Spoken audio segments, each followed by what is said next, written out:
Future Warrior, Earth's Children. Chapter 5. Stalker opened his eyes and immediately noticed the metallic taste of blood in his mouth. The interior of the swift foot was very still, a jumble of unrecognizable wreckage.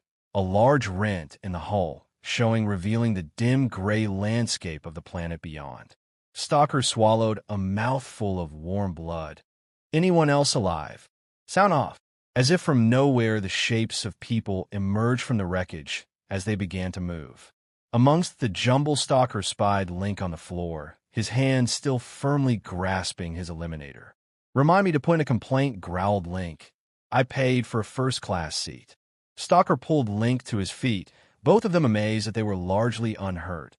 Around them, others were also on their feet. Link staggered over the wreckage to the ruined cockpit. One of the pilots was dead, crushed by the crumpled fuselage. The other had a nasty cut to his head, but was alive. The only other casualty being one of the Terra Nova, whose neck was broken. As the surviving pilot staggered out, one of the unit commanders handed him the dead soldier's ASBR. Stalker followed the others out of the transport through the hole in the hull, the units already spreading out to form a ragged perimeter. Stalker knelt and, reaching out, ran his hands through the layer of grayish dust, touching his hands on yet another world. Stalker stared at the gray dust that was clinging to his black armor. There was value in it, Stalker knew, not in the minerals, but in the planet itself. Barely one planet in 100,000 were suitable for terraforming. It has been this fact that had stayed the massive firepower of the fleet in orbit. The fleet possessed the ability to devastate the planet and the Deimos defenders, but unleashing the heavy weapons of the fleet would destroy the planet's delicate environmental balance, potentially robbing humanity of a rare world. To do so would also have violated an ironclad decree of the UEL Constitution that forbid the destruction of any habitable world. Habitable worlds were humanity's lifeblood, and by the blood of soldiers would they be liberated. Stalker stood up. Someone was calling his name. Stalker jogged over to Link, but saw immediately what had caught his attention. The swift foot had come down on the edge of a plateau, a long way from its intended landing zone. Beyond the crash site, where the land dropped away into a vast valley, Stalker saw the huge, unmistakable bulk of a ship. The vessel was undoubtedly alien, and Stalker realized that it was on the surface for maintenance, just like the one has it seen on Ross Optima, its hull surrounded by a spider-like network of temporary structures. Stalker glanced over at the unit commander, who shook his head in answer to the unasked question. "No communications on the TACnet. Jamming is to heavy, local comms only." Stalker was about to respond when firing suddenly erupted around the ship, the blue tracers of ASBR fire dancing around its hull. "Looks like someone beat us to it," remarked Link, his Keen Scout Sniper Spec EEA helmet's vision taking in the scene. "I didn't come here to watch. Move out," Stalker barked, and as one they set off toward the burgeoning firefight. By the time Stalker had reached the enemy ship, a full-scale battle was developing, with steadily increasing force, both human and alien, being drawn to the struggle for the Deimos ship. Stalker broke into a run as he got close, Link and the others alongside him in a staggered line. He recognized the dark outlines of Terra Nova troops lying prone amongst a low dune made of silvery metallic dust that, due to its density, had settled in the valley floor. As the gap closed, the enemy dug in around the ship, took notice, and red lances of alien weapons fire began to whip around them. With an ungraceful slide, Stalker crashed into cover alongside a Terra Nova soldier half buried in the gritty silver dune. "Where's your CO?" The man didn't look up and instead fired a long burst from his ASBR before gesturing further down the dune. As Stalker went to get up, a delta-shaped Deimos fighter blasted overhead, so low Stalker threw himself prone, fearing he would be struck. A moment later, an explosion ripped through a section of the dune, hurling dark armored bodies in a shower of silver. Stalker looked up just in time to see a Terra Nova soldier quickly kneel and fire a cat's eye manned portable air defense system, Manpads, the small, wickedly fast missile leaping after its target and disappearing from sight. Stalker didn't see the missile hit, but at such a close range the chance of escape was low. The Cat's Eye was a variant of the highly maneuverable sickle missile system and used the same deadly mixture of infrared and intelligent visual tracking to seek out its target. Ignoring the carnage of the airstrike, Stalker scrambled on all fours until he reached Link, who was already in deep conversation with the Terra Nova unit commander. "It will have to do. We can't sit here all day. Nice of you to join us, boss. This is Unit Commander Minus, November 51. Stalker couldn't keep the surprise from his voice. November 51? We must have come down further from our landing zone than AI thought. Nothing's changed then, still fighting in the wrong place, as usual, quipped Link. Boss, we need to close the enemy. Get in amongst them before they can bring heavy fire down on us. Stalker stole a quick look over the lip of the dune. The ship was still too far and the terrain to open. Any assault would be costly. Stalker was about to answer when bursts of heavy tracer fire began to stream overhead. Quickly following the direction, the firing came from Stalker saw a long line of dark, squat shapes deploying behind them. Each vehicles bore the skull insignia of the Terra Nova. "Well, we know. The Ninth is actually here when you need them for once," laughed Link as the diamond scales began to open fire in earnest, peppering the Deimos trenches with fragmentation round from their autocannons.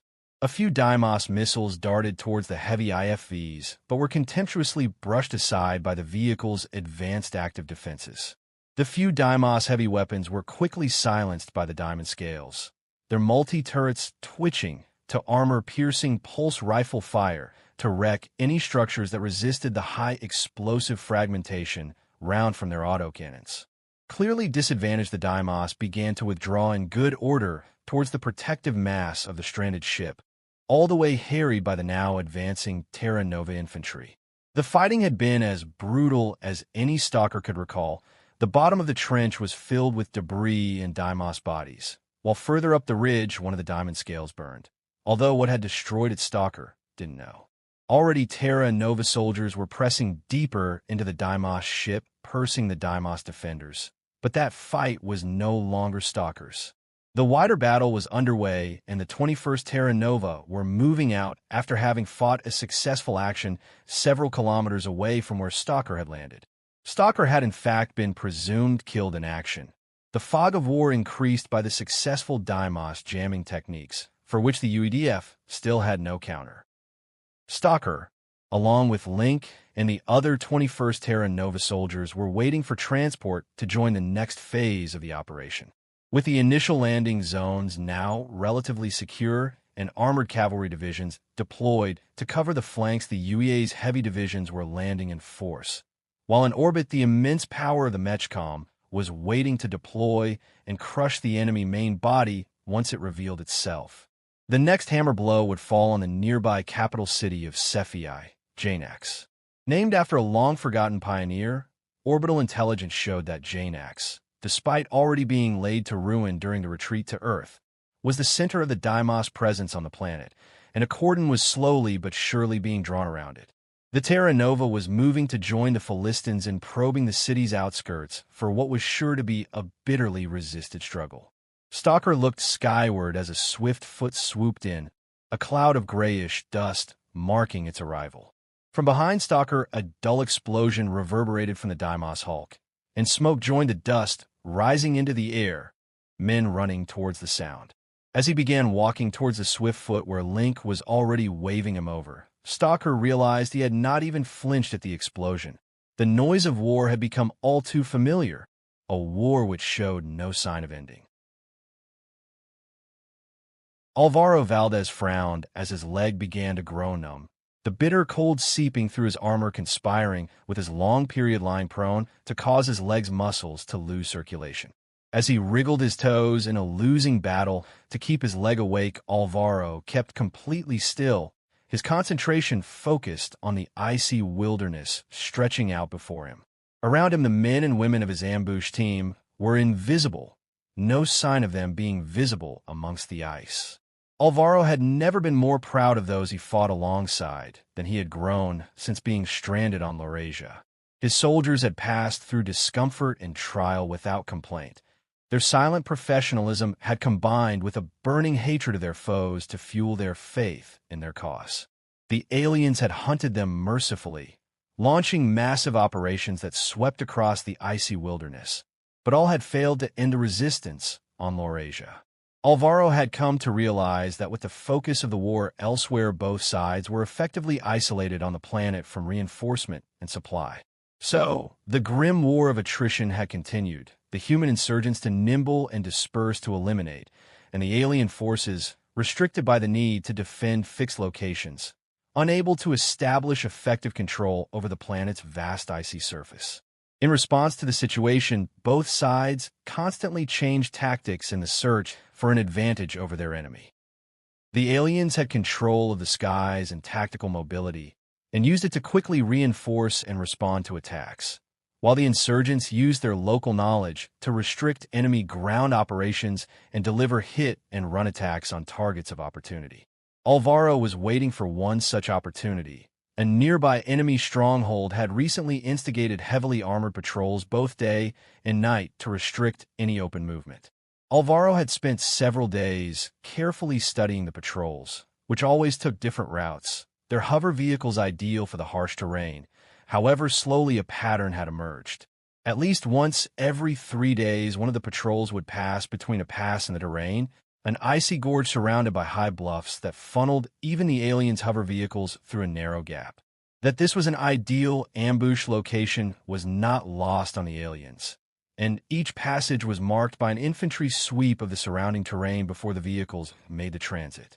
Despite these precautions, Alvaro had seen an opportunity. For 2 days, Alvaro and his ambush team had lay in wait, employing a hunter's patience. The 2 days had been marked by boredom and snowfall, the only sign of their prey, a distance aerial contact that never came close enough to identify or be a threat. The wait, however, had produced results, and as Alvaro continued to wriggle his toes, he looked out at the distant column slowly working its way towards the pass. The patrol was made up of 15 of the aliens' distinctive hovering vehicles. 2 were equipped with long, heavy weapons. The other 12 were equipped with the small turrets that marked them out as the version that carried infantry. As the convoy closed, it halted, and several squads of alien warriors dismounted and began sweeping forward either side of the gorge. Alvaro watched the distinctive tall aliens as they moved. Despite his loathing, Alvaro had come to respect his enemy. The aliens were professional tough fighters and showed a fearlessness in combat that he could not help but admire. They were also extremely fast, and he had learned early on that it was better to defeat the aliens as range, as to engage them in close quarters battle where their superior speed and strength counted the most was almost suicidal. As the alien infantry got closer, Alvaro could see the lead warrior sweeping a handheld device across the terrain in front of him, the warrior taking special care to sweep any outcrop that could conceal an enemy unit. Alvaro had seen the device before. One had nearly cost him his life when it had detected the energy signature from the EEA worn by his team. This time, however, the device detected nothing, all of Alvaro's team having had all electronic devices deactivated ever since they had dug in. As the alien sweeper team began to reach the area where the ambushers were concealed, Alvaro carefully tightened his grip on his weapon, ready to respond instantly if they were detected. Alvaro glanced down at the weapon all but buried in the snow alongside him. Its long shape and design portrayed its alien origins. Almost from the beginning of the struggle on Laurasia, supplies, in particular ammunition, had been a problem. The division had not deployed for a long campaign, with most of the supplies remaining aboard the fleet, and most of the meager supplies that had come to the surface had been lost when the Crusaders had been shattered on the surface.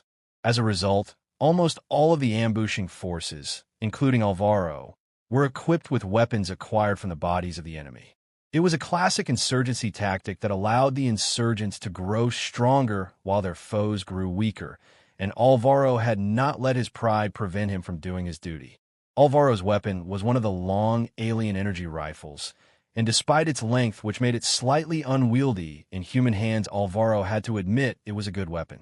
The rifle was surprisingly light, and experience showed it was extremely rugged. It was also exceedingly accurate and powerful enough to penetrate almost any infantry armor. Alvaro tensed as an alien approached and stopped within a few feet.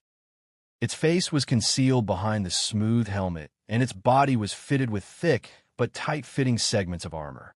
Alvaro regarded his enemy impassively, ready at a moment's notice to bring his rifle up and deliver a killing shot. The alien looked over the jagged ice, its gaze lingering on where Alvaro lay. After a pause, it moved on, its low, rumbling voice carrying on the breeze as the alien squad moved off to complete their sweep. Alvaro relaxed slightly and returned his attention to the vehicles. As the alien sweep teams reached the end of the gorge, the alien armored vehicles began to advance, the dull humming of their engines carrying to where the ambushers lay. As the vehicles entered the gorge, Alvaro reached his hand into the snow and retrieved the detonator and quickly replaced the unit's small power cell. Alvaro waited. Timing was crucial. As the lead vehicle in the patrol was about to reach the end of the gorge, Alvaro detonated the charges. In an instant, the opposite side of the gorge exploded, the force of the buried charges making the wall of ice and rock lift skyward before coming crashing downwards and spilling down the slope. As Alvaro watched, the alien patrol was engulfed by an avalanche of thousands of tons of ice and rock, the vehicles thrown like toys by the impact. As the first rumbles of the avalanche died away, weapons fire opened up as the dismounted alien squads were engaged by the blocking unit Alvaro had placed at the head of the gorge.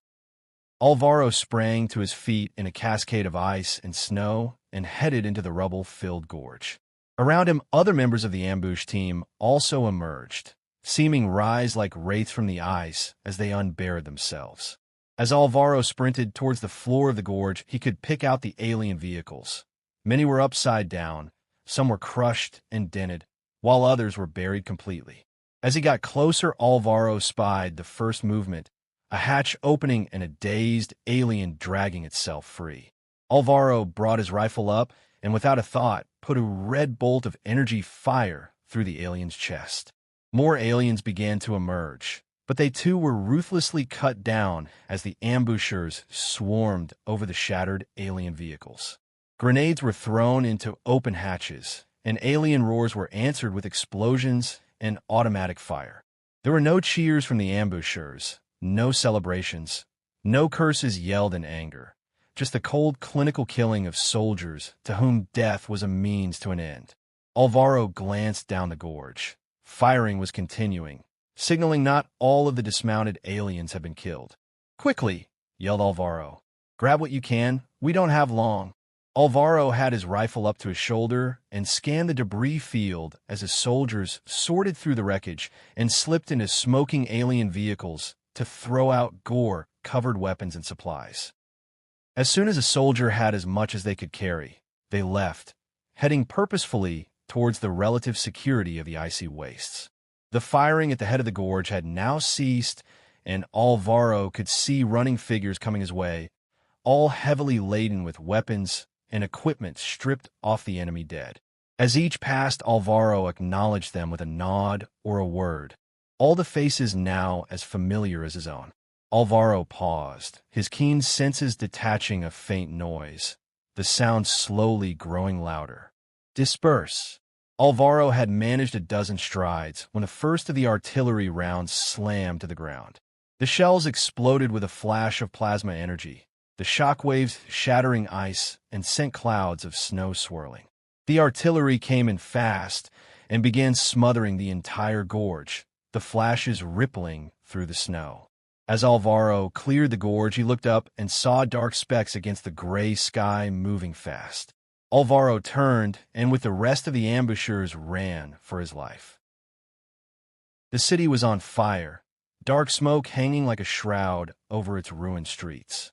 Stalker stood alongside Link and looked at the ruins of Janax, wondering what could have possibly remained to burn.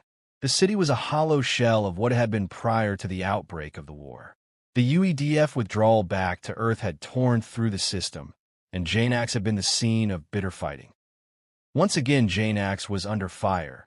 Heavy UEA artillery and UEF air power had been pounding the city for hours, softening the defenses for the mustering assault forces. Stalker was relieved to be reunited with his company. The 21st Terra Nova had taken relatively light losses, but it had not been Stalker who had led them in their first battles on Sci-Fi. Stalker glanced across at his CIO. Lee Waters was fixed on the horizon, his helmet in hand, face impassive except for a hint of a frown. His body language displayed someone who was completely comfortable with war and the carnage that came with it. As if feeling Stalker's eyes on his Waters turned.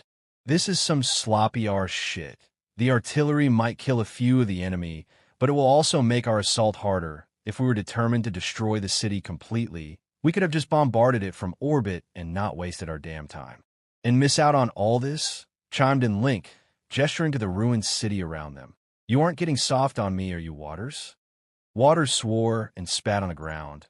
I was killing while you were in Nappy's son, and I will still be killing long after you trip over and break your neck.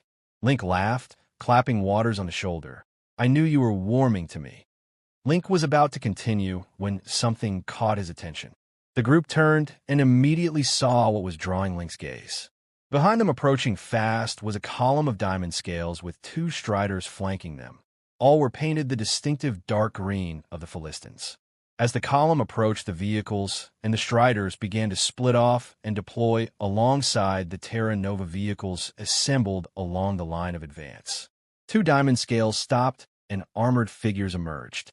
Their EEA was the same green as the vehicles and appeared unmodified with the exception of scrawling bronze Latin script that ran across the back of their shoulders. Stalker recognized the wording.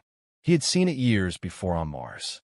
The words read, "The end justifies the means," the divisional motto of the Philistines Assault Division. The leading Philistin wore the insignia of a battle commander, and he strode up imperiously to where Stalker and his CCU were gathered. I see the Terra Nova is busily trying to steal our glory again. This is the second time you have beat me to a fight. There won't be a third. Stalker and the rest of the CCU were taken aback, and for a moment no one spoke. Waters began to reply, a growling response growing in his throat, but Stalker silenced him by taking a step forward. I know you. Yes, you do, you stiff bastard, laughed the Philistin, removing his helmet. Stalker grasped Shur's hand with genuine pleasure, Link also stepping forward to shake his hand. Around him, Waters and the rest of the CCU appeared nonplussed. Well, I bloody don't, growled Waters. Lee Waters, my CIO, meet Battle Commander Shur. Me and Link fought alongside him on Mars. He takes names with the best of them. Waters grunted, apparently satisfied, and shook his hand. After the introductions were finished, Shur looked Stalker up and down. You have been promoted. I notice you haven't. Who have you been pissing off? Replied Stalker. Shur laughed. The list is long but distinguished. I was an assault commander for a while after Mars, but it never really stuck. Too much paperwork and less glory. Why the hell would I want that? Stalker glanced around at the Philistin vehicles and soldiers. How's your company? Shur frowned as he considered the question. They're a bit fresh, some of them. We took a lot of losses when we first got hit at Tau Ceti. The tall, lanky bastards just kept on coming. We have been the shit ever since. One flashpoint to the next. Stalker nodded knowingly. None of the assault divisions had emerged from the battles for Earth quite the same as they had been before.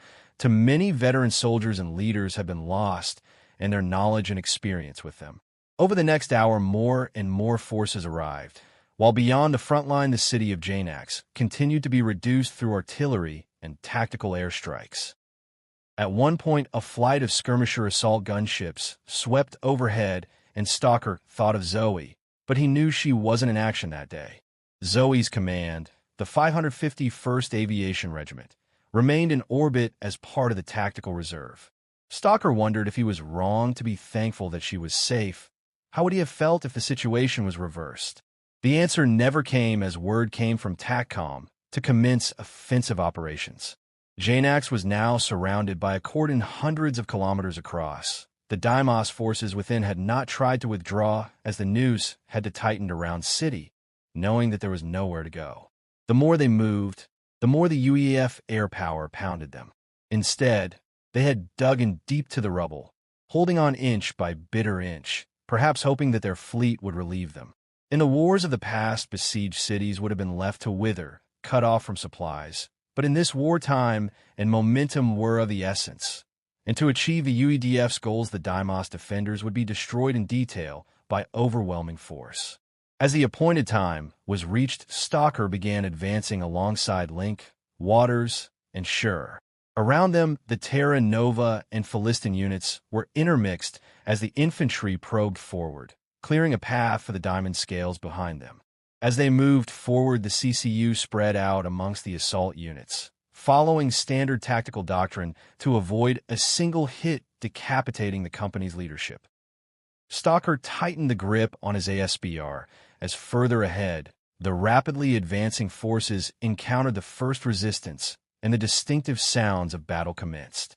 The tactics were as simple as they were ruthless.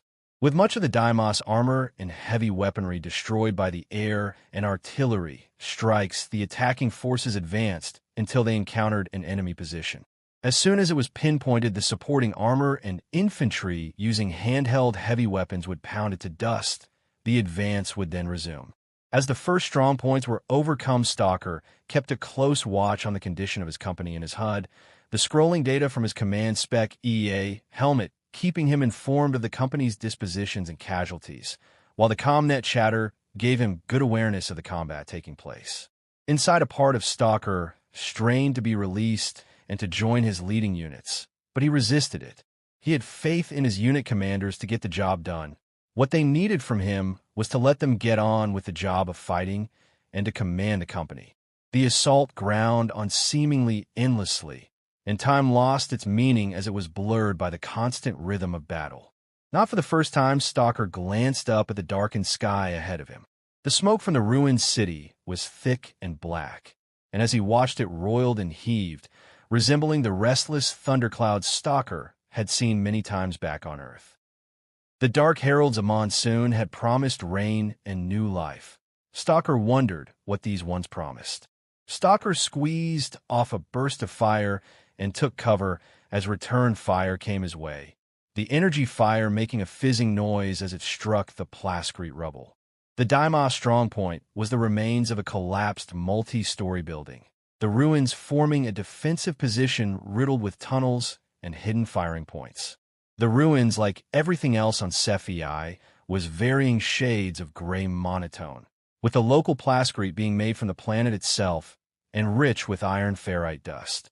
Stalker had moved up with Shure and Link to see what was holding up the advance, while further behind, Waters was trying to call up some fire support from TACCOM. Stalker fired off another burst, then dropped the empty magazine and slammed another home into his ASBR. It was the first mag he had used all day, he realized, though strangely surprising. Stalker took a quick glance and then dropped back into cover. Mixed units of green and black armored assault troops were moving forward under heavy fire, while occasional bursts of cannon fire from the supporting Diamond Scales passed overhead with a loud crack as they targeted Deimos concealed in the higher sections of the collapsed buildings. As the nearest units moved to enter the warren of wrecked buildings, and with Link proving overwatch, Stalker gave a nod to Shure and they jumped up and followed them in. As they passed under the collapsed roof, Stalker registered a slight flicker in his EEA helmet's display as the onboard systems switched to image enhancement mode as the light levels dropped. They had advanced about 50 feet into the darkness when the trap they had entered swung shut.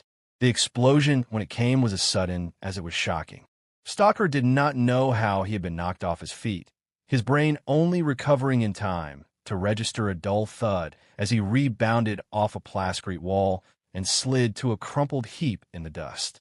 The world seemed to have slowed as Stalker looked around trying to gather his wits, the sudden change in orientation having thrown off his senses, the swirling maelstrom of dust and debris adding to feeling of disorientation. Stalker had managed to get to his knees when he was abruptly hauled upright and dragged bodily backwards. Instinctively, he began to struggle, but as he looked around, he saw Shure, his once green armor now a dusty gray, dragging him back the way they had come towards the distant shaft of dull light. As he hit the pale light, Stalker seemed to emerge from his waking dream as a cacophony of sounds crashed in his ears. All around him, assault troops were falling back, dragging their fallen with them, while a hail of enemy fire rained down from all sides. With a shock, Stalker realized he had lost his rifle and spat a curse. With sure he broke into a run, took cover back where they had started. Stalker cursed again as he heard the comnet chatter. The leading unit had been hit hard by the explosion. It was unclear whether it had been some type of booby trap that the EEA's systems had failed to detect or a fired explosive projectile. But either way, casualties had been heavy and the Daimos were pressing their advantage by launching a local counterattack.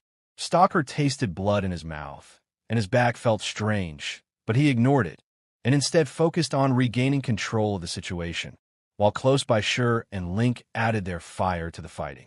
After a quick glance at his company's disposition and casualty status, Stalker began reorientating his forces to counter the sudden enemy pressure. Link moved to Stalker's side, but as he went to speak, his attention was drawn away, and he raised his Eliminator AMR to his shoulder and fired a quick shot before taking cover as a burst of red energy fire passed through the empty space where he had been with a hiss. Stalker turned to follow the direction the long rifle was pointing. From the warren of rubble, hundreds of Daimos were emerging, looking like ants emerging from a disturbed nest. Stalker drew his Z8A pistol, the only weapon he had other than the sword on his back, Zoe's token still attached to the hilt, and turned gray by the dust. Still giving orders over the comm, net, Stalker rose to one knee and fired a quick double tap, the 10mm rounds going slightly wide and harmlessly deflecting off a Daimos warrior's close-fitting torso armor. As Stalker lined up his next target, the first of the artillery began to fall. At first, Stalker thought it was UEA rounds falling short. Then he realized it was enemy fire. The rounds had the distinctive flash and shocking concussion of the plasma-based shells used by the Daimos. As the shells continued to land in a constant stream, people began to die, while to the rear, one of the diamond scales began to burn from a direct hit. "What's the call, boss? We can't stay here. Those bastards have us zeroed." Assessing the situation with cold detachment of someone who had been under fire dozens of times, Stalker knew Link was right. The Daimos ambush had been perfectly executed. The advance had been blunted. They had been fixed in a position that was covered by effective artillery, and now the Daimos were applying the pressure that would offer no other choice but to retreat or take heavy losses. With a cloud of dust, Waters slid in beside Stalker. "Don't suppose you managed to find me some support, Lee?" "They said they were busy. I found a resupply convoy, though." Stalker was about to ask what good that was when he noticed what Waters was carrying. Despite the intensity of the firefight happening all around and the constant punishing crash of the Daimos artillery, Waters took his time. He took up the first device in his hand and, using a wireless connection, synced it with his HUD. The device was small, barely as long as a man's forearm, and only as thick as the wrist. It resembled a black rectangular tube, but at the press of a button, 4 small wings snapped outwards. With an almost casual motion, and without looking, Waters flicked his wrist, and the micro-UAV skyward, and with a black streak, it shot directly upwards. Once it reached 150 meters, it abruptly leveled off and entered a slow orbit. 2 more followed it in rapid succession. Stalker recognized the micro-UAV at once. The size and color unmistakable, a Raven. Ravens were ultralight UAVs that could be carried and operated by anyone wearing EEA or other compatible version of advanced armor. Synced before launch to the operator, they remained connected to the user by an encrypted data link that utilized a one-time encryption specific to every individual Raven. Small, maneuverable, all-weather capable, and possessing a loiter time of 12 hours coupled with an operational range of several kilometers, Ravens were perfect for covert reconnaissance. Able to be landed and fitted with a replacement power cell, they were all versatile. It was, however, their secondary function that made them popular with the elite combat forces of the UEDF. Ravens also carried a small but powerful dual-mode warhead, which turned the small recon UAV into a small precision missile. The warhead had 2 settings, soft kill or hard kill. Soft kill detonated on impact with maximum dispersal of the yield and lethal shrapnel. This was designed to kill infantry or unarmored vehicles or buildings. By contrast, in hard kill mode, the warhead's explosive power was directed in much the same way as a shaped charge onto the point of impact. This allowed the small UAV to be lethal against even well-armored targets and vehicles. To facilitate enhanced situational awareness, Ravens also included onboard reconnaissance software, which quickly highlighted identifiable threats, which were overlaid over the top of a live stream video feed, returned to the operator's HUD. Stalker liked Ravens. They were a precision tool, and best of all, like his own armor, they were black. Behind his EEA's skull visage, Waters gave no hint to his own emotions as he methodically used voice commands to guide the first of his flock of ravens. Through his HUD display, Waters saw a Deimos weapons team some distance behind the fighting. They were operating some type of light artillery piece, and it was from them that the incoming fire was emanating. Target designate, soft kill, execute. As Waters watched with a bird's eye view the Raven, he had selected accelerated before plummeting to earth. As the Raven hurtled towards the ground, he saw one of the weapon's crew by some instinct glance upwards. The Raven, a blur of blindingly fast black movement, crashed into the ground at the weapon's base and exploded, the impact detonating artillery rounds lying nearby ready to be fired. The Raven's powerful warhead killed the weapon's crew instantly, shredding their bodies with superheated shrapnel, while the resulting detonation of the plasma-based ready-use ordnance was catastrophic. The blast incinerated every living thing within 50 meters, while flying debris maimed and crippled at twice the distance. Ignoring the carnage he had caused, Waters switched to the second Raven and selected a large concentration of Deimos that had taken cover behind a ruined plascrete wall. Target designate, soft kill, execute. The second Raven swooped and smashed to earth in a cloud of dust, the explosion shattering the Deimos unit, with scores cut down having never known what had killed them. Waters surveyed the scene from his last Raven. With their artillery support gone and coming under assault from the air as well as on the ground, the Deimos attack faltered, and then like brittle glass shattered as two units of Philistines and the remaining diamond scales led by Shur moved to flank the attackers. As the firing died away, Waters stood. "We're clear. They are pulling back," he said to no one in particular. "Iron Horse, this is Inferno 7-3. We are entering your sector from the east. What's your situation? Over?" "The situation is you're late. The enemy is withdrawing to the northwest. Watch out for blue team forces as you pass through. If you tread on one of my men, I'll have your guts." "Iron Horse out," Waters growled. As Waters looked up, a unit of mecha appeared on the horizon amongst the ruined buildings. Nightshade pattern, he noted, optimized for close combat. As they swept by, the assault troops stopped to watch them. The massive steel machines moved with a speed and precision that belied their size, gliding on their ion thrusters. "I wonder what they were waiting for. We could have used the support hours ago." Waters turned to regard Link with a withering stare. "Needed a few of us to die first, obviously." "Do you know where they're going?" asked Link without taking his eyes from the mecha. "I have no fucking idea," Waters spat. "You wait here, I'll go ask." Ignoring the looks from both Link and Stalker, and without another word, Waters stomped off through the dust after the rapidly receding mecha.